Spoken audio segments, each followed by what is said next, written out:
Very warm welcome to all for our YouTube channel. Myself Satyakala, Department of Mathematics. I'm going to take the topic in numerical methods under the subject mathematical physics. In this video, I'm going to tell about how to form an algebraic equation, then properties of a triangular matrix. We are going to discuss only two methods, that is a direct and iteration method. Now, finally, we are going to see the problems based on the direct and iteration methods. Now, we are going to see one by one. First, we are starting from the algebraic equation. Now you can consider the algebraic equation.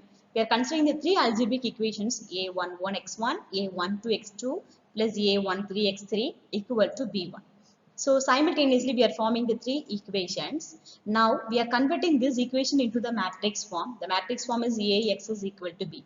A is nothing but the coefficient of the variables x1, x2, x3. That x1, x2, x3 is represented as the capital X. In RHS, the algebraic equation RHS term, we are representing as a small b1, b2, b3. That we are denoting as a capital B. Now, we are going to tell about the properties of a triangular matrix. First, we have to know what is a triangular matrix. First, initially, we have to take a square matrix. What is a square matrix? Square matrix means it's nothing but number of rows and columns are equal means that we can call it as a square matrix. So, if you are taking this triangular matrix, we have to take a square matrix. Then we have to define. In a triangular matrix, we have a two categories. That means two types will be there. Upper triangular matrix and lower triangular matrix. If you are considering the 3 by 3 matrix, if we have the lower three values are equal to 0 means that we can call as the upper triangular matrix. If the matrix we have in upper three values are equal to 0 means that we can call as a lower triangular matrix. If the triangular matrix non-singular means the diagonal elements are, it should not be a 0. That means non-zero elements. So we have a two properties will be there. The two properties are, if you are taking the two matrix capital A and capital B, two are upper triangular or lower triangular matrix. If we have a same order means we can do the A plus B and A into B. If we have a different order means we can't do the process. That means we can't do the add and multiplying of matrices. Then inverse of a non-triangular matrix is also in the lower triangular matrices. Now we are going to see direct methods. We have a two direct methods will be there. One is the Gauss elimination method, the next is the Gauss Jordan method. Then we have a two iteration methods will be there. That is Jacobi method and Seidel. Mainly in the iteration method, we are going to use the main word is diagonally dominant. So that we have to use the main content for doing the problem in the iteration method. Now we are going to see the problems based on the direct methods and iteration methods. So we are starting from the problem Gauss elimination method. Now we are going to see the procedure for a problem based on the Gauss elimination method. So here Gauss elimination method procedure. First we have to convert the given equation converting into the matrix form. That above that matrix form we are converting into the upper triangular matrix. Then using the upper triangular matrix we can solve, I can find the x, y, z answers. So now you can consider the equation. Here we are forming n linear equation in n unknowns, that is marked as equation number 1. Here first we have to select the pivot element. Here the first pivot element is a11. Now we can multiply a minus a21 by a11 in the above equation number 1. If you are multiplying the above equation number 1, you will be get the another equation. The another equation is a11x1, a12x2 plus a13x3 up to etc. That is equal to bn. Then if you are multiplying that term, you will be converting into the equation. That means your second and third algebraic. That means up to the nth algebraic equation. We have some changes will be there.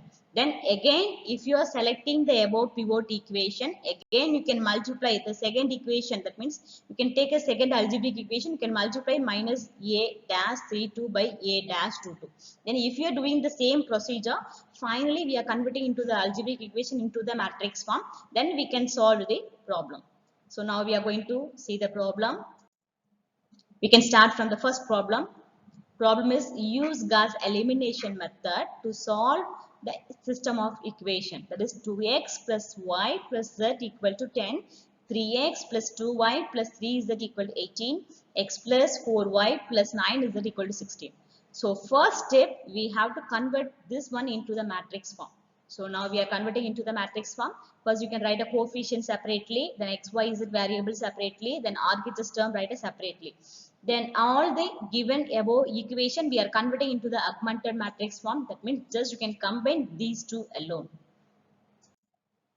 Then after that we are doing some process in the row wise, in a column wise we are doing the process. After the process we are converting the matrix into the upper triangular matrix. So using the upper triangular matrix easily we can find the xyz value. So what are the procedures we are going to do?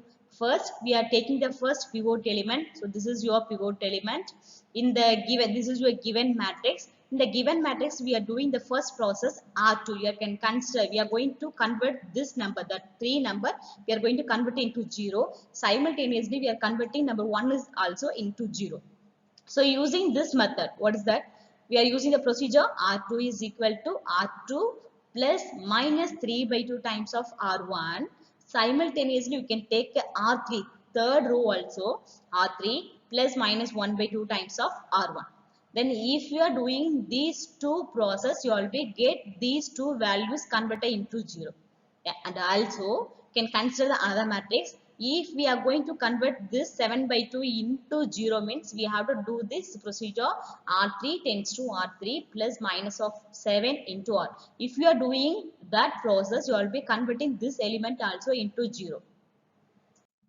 Finally, we are converted all the matrix, that means the given matrix into the upper triangular matrix. So we are multiplying the term 2x plus y plus z equal to 10, half of y plus 3 by z of 3 is equal to, equal to 3. Then finally minus 2z is equal to 10. So what is the answer for z?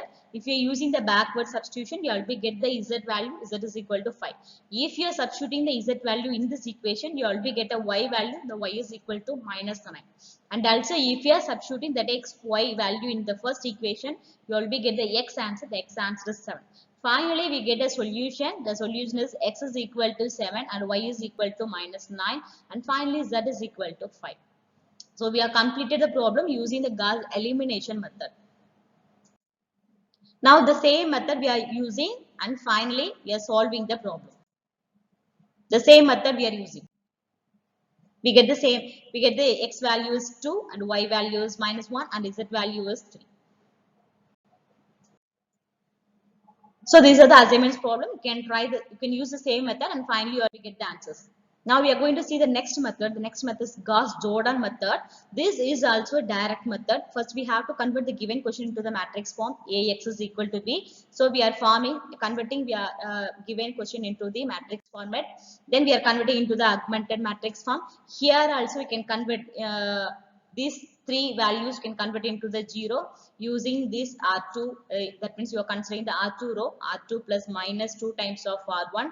R3 is R3 plus minus 3 times of R1. Simultaneously, you can use R3 plus minus 7 times of R2. If we are using this procedure, you will be converting this given matrix into the upper triangular matrix. In this upper triangular matrix, already we have converted the upper triangular matrix. Again, you can consider your first row and second row.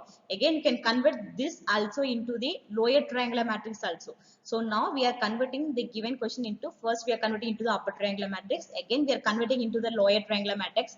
Only we have a diagonal values alone, it will be occur in the matrix. So now you can use directly, you can find your x, y, z. That is 8x is equal to 16 means your x value is equal to 2. 8y is equal to 8 means your y is equal to minus 1. Minus 8 z is equal to 24 means your z is equal to 3. So finally we get the answer for the problem. X is equal to 2, y is equal to minus 1, z is equal to 3. So this problem is using only for the Gauss-Jordan method.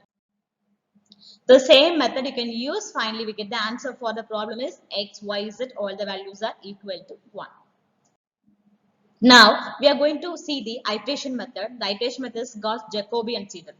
So here the main word will be there, that is the diagonally dominant. Here also we can consider the algebraic equation, 3 algebraic equation. The coefficient of the matrix has non-zero in the main diagonal. Diagonal, it should not be equal to 0. So these are the algebraic equation. We are converting into the form x1 is equal to 1 by a1. So we are converting a11, a1 by a22, finally 1 by a So we are taking the Jacobi now we are going to see the problem based on the Jacobi method. We are considering the three equation. Here no need to convert into the matrix form. Just you can take a x coefficient in the y coefficient and z coefficient. So the diagonally dominant word is important. The diagonally dominant means if you are taking in this equation, if you are considering the x1 coefficient comparing to the other coefficient, the x1 coefficient should be the high value. So that is denoted as high diagonally dominant. Simultaneously, you can take your x2 coefficient and x3 coefficient. If you are comparing to the other coefficient, that particular coefficient should be a higher value. So we are going to rewrite the given equation. So we are converting into the first iteration, that is x11 is equal to the already previous value, the 2 by 4, the value is 0.25 minus of, we are converting only for the LHS side x1 alone, other values we are converting into the RHS side. Simultaneously in your second equation, just you can take a LHS side x2 alone, you can convert the balance term into RHS side. Simultaneously for your third equation, you can take a x3 part alone the LHS side, convert the balance term into RHS side. Then initially you can substitute x1, x2, x3, all the values you can substitute into 0. If you are substituting the value, you will be get a x1 answer, x2 answer, x3 answer. So this is the first iteration. In the second iteration, you can use your first iteration answer. X1 is 0.5, x2 is minus 1.2, x3 is minus 1.3. Using that answer, we will get a second iteration answer. So these are the second iteration answer.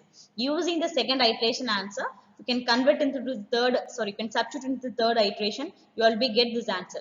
Continuously, you can do the same procedure until you will be get previous two iteration answers are equal, means we can stop the iteration. Okay. So finally, in the fourth and fifth iteration, both the iteration values are equal. So x is 1.08, here also you will be get the 1.08. Here is minus 0.89, here is minus 0.89. Then your x3 answer is minus 0.85, here also you will be get the same answer. So this is the final answer for a Gauss-Jacobi problem. The next is Gauss-Seidel. So Gauss-Seidel, the difference between Gauss-Jacobi and Seidel means here also we are converting this equation into the diagonally dominant format. We are converted.